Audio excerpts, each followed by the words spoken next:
think I've mentioned it to you that I offered it first at Middletown, and actually the Committee on Faith and Order from the United Methodist Church has asked that every United Methodist Church do this series, either in a Bible study or in a discussion group or through worship as we are doing. And so one of the things that it meant for me was that I had already prepared these bulletins that have the study inside, and that is why it keeps saying that our worship is at 11:30 on the front, because that's what time it was last time I did this series. But it is sort of a reminder that we can't do things the way that we did them before, right? Changes are required. Sometimes they're really minor, like instead of saying 11:30, it should say 9 o'clock. Instead of saying Middletown Community, it should say Kelseyville UMC. To be open to change does not mean that the core doesn't stay the same, right? The inside does not change. And that's sort of what this Wonder, Love, and Praise theme today is about, finding our core identity in Jesus Christ, that which does not change. Recognizing that we, in addition to our core identity in Christ, we have a core mission. And that mission may in fact change. So our core identity is what we believe about Jesus. Our mission is how we live it out. And in different times and places, how we live it out is going to change. So John Wesley, for example, gave up his horses so that he could use the money that he would have bought hay with to feed hungry children. I don't have a horse to give up. And I don't have money that I put towards hay. So how we live out our mission is going to change, even while our core identity stays the same. So the text for this morning comes from the book of Romans. I'm reading from the Voice translation. And this is chapter 3, verses 21 to 31. Now, for the good news. God's restorative justice has entered the world, independent of the law. Both the law and the prophets told us that this day would come. This redeeming justice comes through the faithfulness of Jesus, the Anointed One, the liberating King who made salvation a reality for all who believe, without the slightest partiality. You see, all have sinned. And all their futile attempts to reach God and His glory fail. Yet now they are saved and set right by His free gift of grace through the redemption available only in Jesus the Anointed. When God set Him up to be sacrificed, the seed of mercy where sins are atoned through faith, His blood became the demonstration of God's own restorative justice. All of this confirms His faithfulness to the promise. For over the course of human history, God patiently held back as He dealt with the sins being committed. This expression of God's restorative justice displays in the present that He is just and righteous, and that He makes right those who trust and commit themselves to Jesus. So, is there any place left for boasting? No. It's been shut out completely. And how? By what sort of law? The law of works, perhaps? No, by the law of faith. We hold that people are justified, that is, made right with God through faith, which has nothing to do with the deeds that the law prescribes. Is God the God of the Jews only? If He created all things, then doesn't that make Him the God of all people? Jews and non-Jews, insiders and outsiders alike. Yes, He is the God of all the outsiders too. So since God is one, there is one way for Jews and outsiders, circumcised and uncircumcised, to be right with Him, and that is the way of faith. So are we trying to use faith to abolish the law? Absolutely not.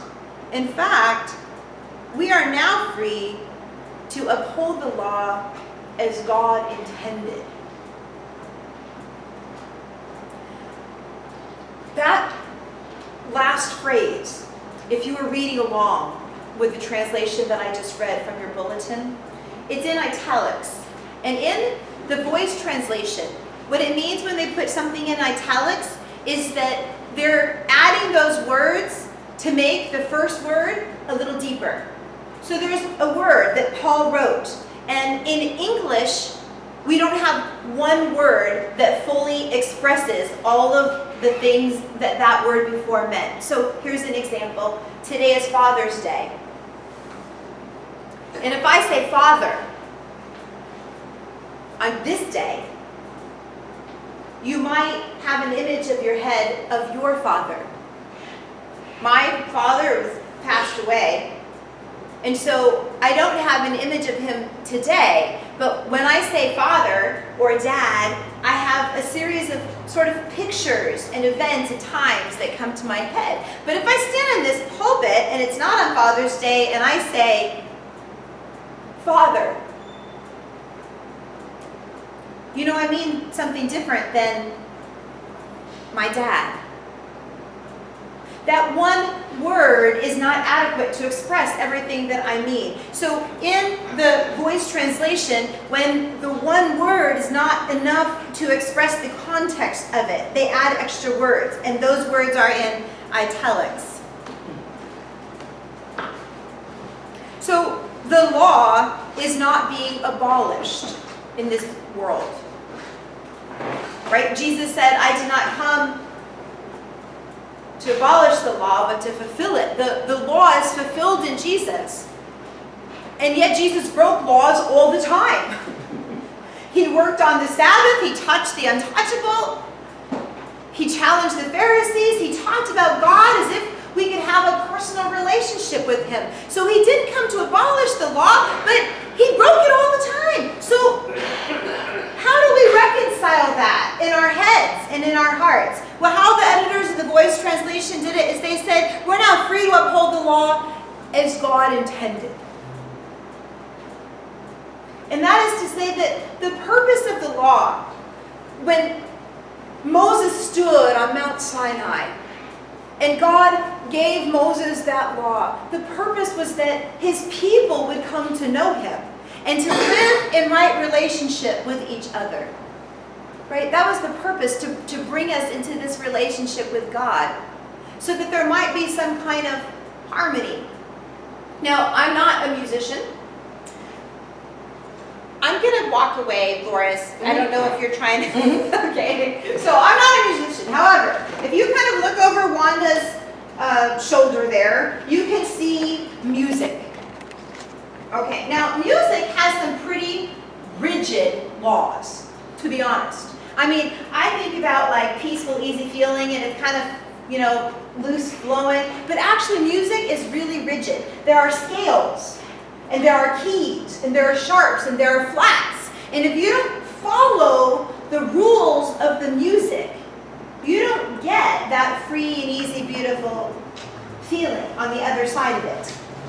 If you don't practice with some rigor those scales and chords, you cannot get to the place where you can simply play the music and have it be beautiful. Because I guarantee you that if I sat down at the piano and started pushing those keys, it would not sound like anything you would recognize. Unless you had a child that liked to hit the keys, that might bring back that memory. But it wouldn't be music.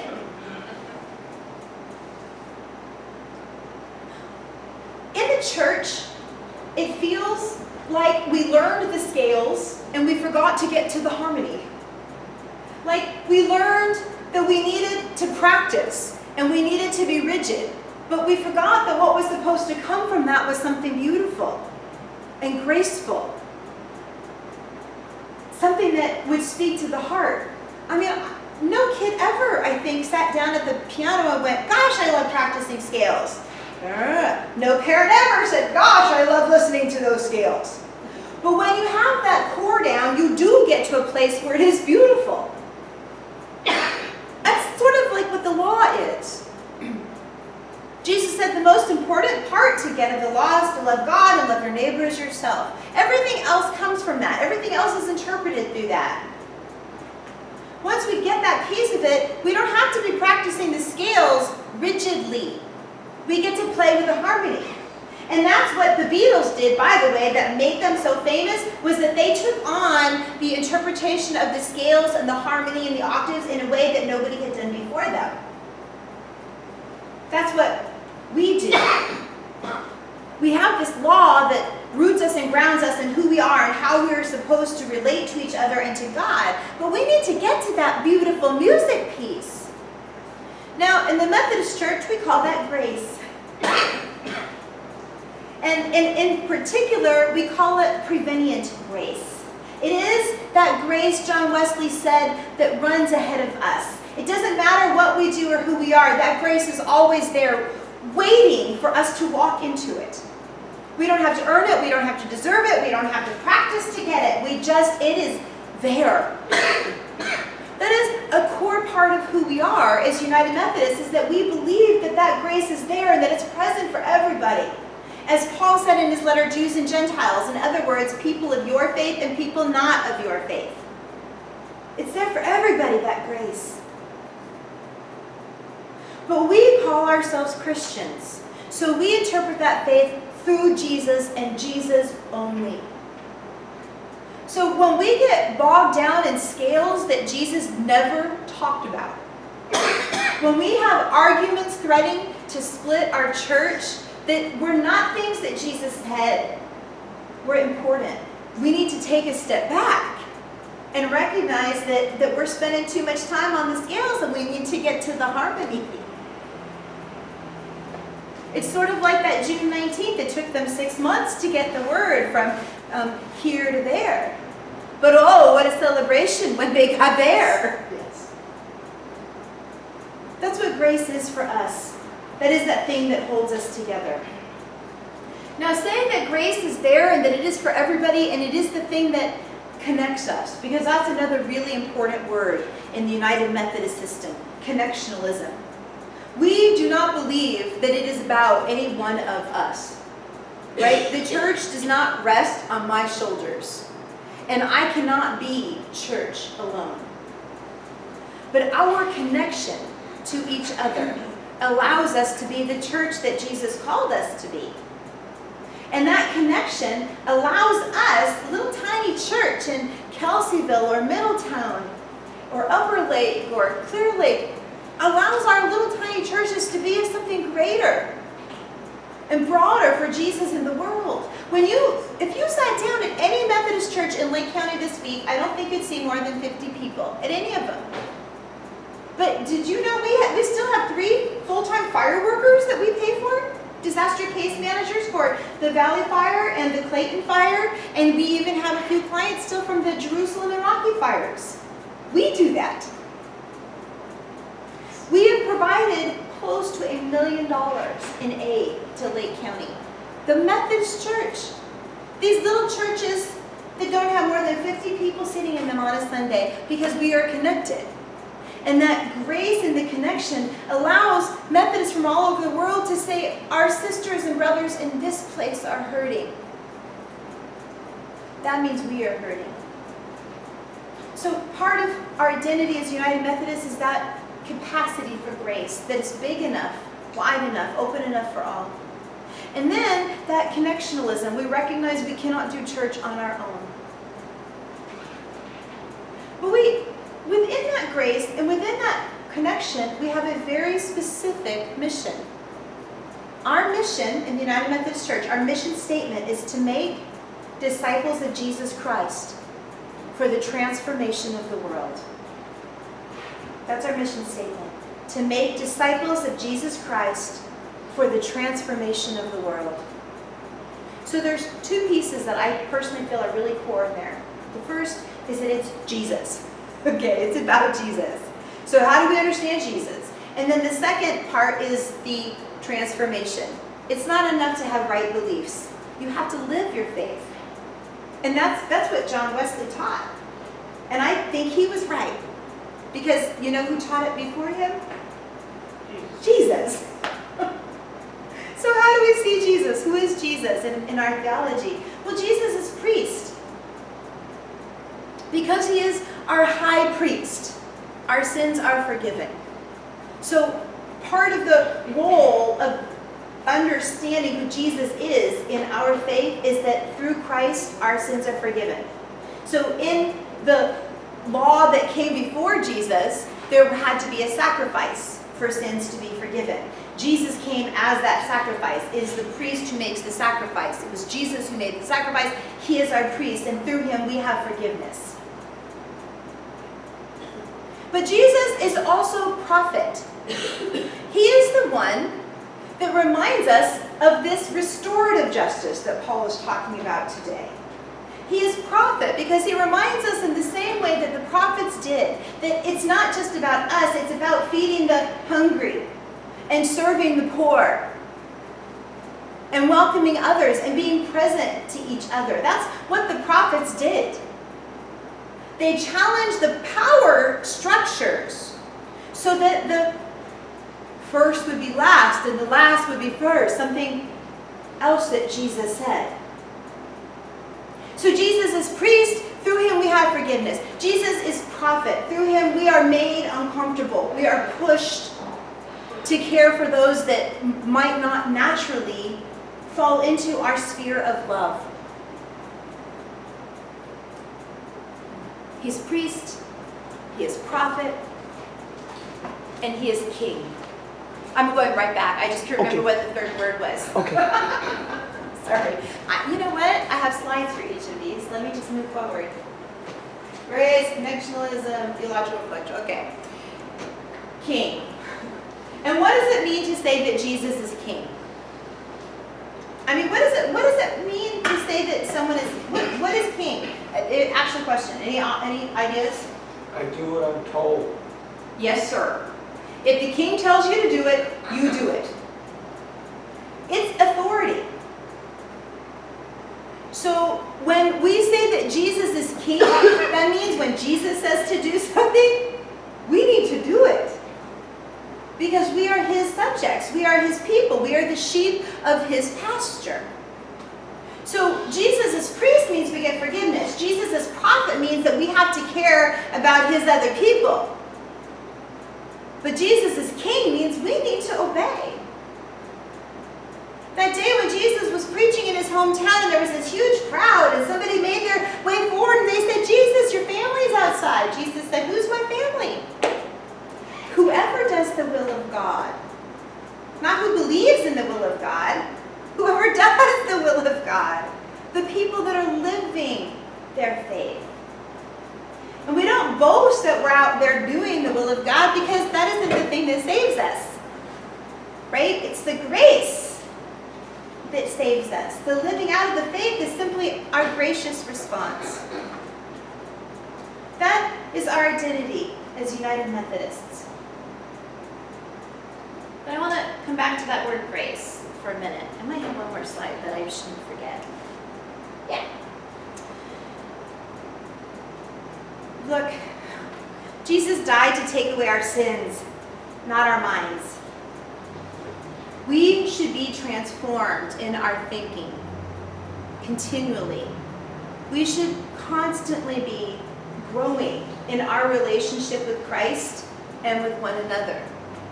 Not this sort of shrinking back and separatism that we see, but this largesse that makes space and room for everyone.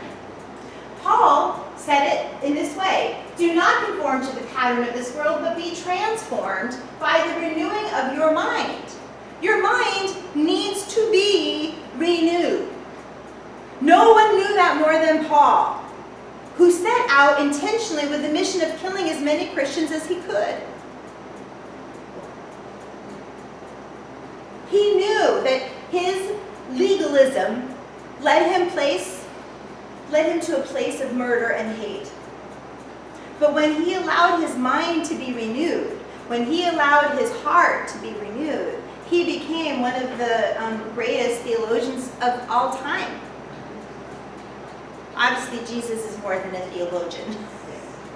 But Paul was a theologian. A theologian is somebody who teaches us how to talk about God. Theo, God, logia, words, God talk. Paul taught us how to talk about God, saying things like you have to be renewed to serve him. So we are. Then you will be able to test and approve what God's will is, his good, pleasing, and perfect will. If you think the same thing that you did a year ago, that you did 10 years ago, that you did 20 years ago, then maybe you're not allowing that renewal to happen in your head and in your heart. Our mission is to make disciples of Jesus Christ for the transformation of the world. The way that we do it is with open hearts and open minds and open doors. So, I want to give you an invitation now to think of a word, to think of an experience, perhaps, that you would very briefly like to share, because we have to be finished at 10 o'clock. How have you experienced an open heart, or an open mind, or an open door in this church, in this United Methodist congregation? And more specifically, because this is Voris's last Sunday, how have you experienced that from her leadership? How has she helped to do the mission to make disciples of Jesus Christ for the transformation of the world? Or how has she helped you to experience an open heart, or an open mind, or an open door? It can't really be more than a sentence, but can you give it? Linda? Well, I'm just referring to my Girl Scouts, and she has made everything that we've asked of her and our church to further these girls in becoming leaders tomorrow. Yes. Thank you, Voris. Who else? I can't say this without crying. She's been my rock. I came here at a really hard time in my life, and she helped me so much that I will be forever grateful. Thank you, Marty. Thank you, Voris. Thank you. I love Pastor very much, and I'm going to miss her. She showed me that even though a lot of what she was trying to do wasn't accepting of others, she oversaw that and kept saying, you know, we're going to keep going on, but we got to love each other. It's all about God's will. It's all about we're working, whatever we do, whether you're giving out bulletins or you're at the store, we're working for one purpose, and that's for God. And I'm going to miss her for all those words. And thank you for being here with us. Thank you, Victoria. Thank you, Voris. I'm sorry, I can't remember your name. What is it? Betty. Betty. Okay, Betty. I don't have a lot of words, but she's precious in my heart. Thank you, Betty. Thank you, Voris. Audrey. Positivity, keep going. Positive, I think it'll work out. Thank you. Thank you, Voris. Courage and perseverance. Things, can get pretty rough, and sometimes I can feel that only by the grace of God and the Spirit was Voris able to suit up and get up, and then because of that, it touched us more deeply. I felt, well, if Voris can do it, I can do it. Thank you. Thank you, Voris. Wow. Well, I can see that she's loving and open to everybody, and so the open doors and open doors, really, she makes that fun. And one of the things is with the Girl Scouts, because she opened the doors here for them to come and we would have further leadership, she's also opened her heart to church. Even though they can't walk. Thank you. Thank you, Voris. Any others before we go on? Diana. Voris did all those things you talked about. Open heart, open door. When myself and my family came, she just pulled us in.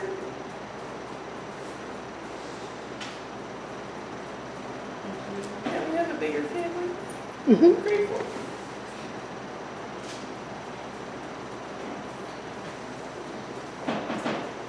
So, what I would like to say to you today is that Voris did not do those things because she was your pastor. You might think that, but it really is not true. She did them because she is a Christian who is influenced by the ministry of John Wesley. That's why she did it. Because she is a Christian who is influenced by the ministry of John Wesley. And to live those things and hold them, that's what we need to do. That is who we are. And if we were doing those things, we would not be a church at risk of breakup. We would be a church on the verge of renewal. And we know how to do it because we've seen it for such a cloud of witnesses. So, Voris, we thank you for your ministry. Now, yes. I want to thank Wanda for hers too. I do too. All that courage and perseverance you have, Wanda. Yeah. Jesus is our priest, he is our prophet, but he is also our king. And it makes his love for us all the more amazing. And so I'll invite you to sing with me. Amazing love, you are my king. Again, the words are going to be on the bulletin, but, they're going to be on the screen. But they're in your bulletin if you cannot read them. Are we the same key? What's the opening key? See, they're back at the scales thing. They want to be playing in the same key.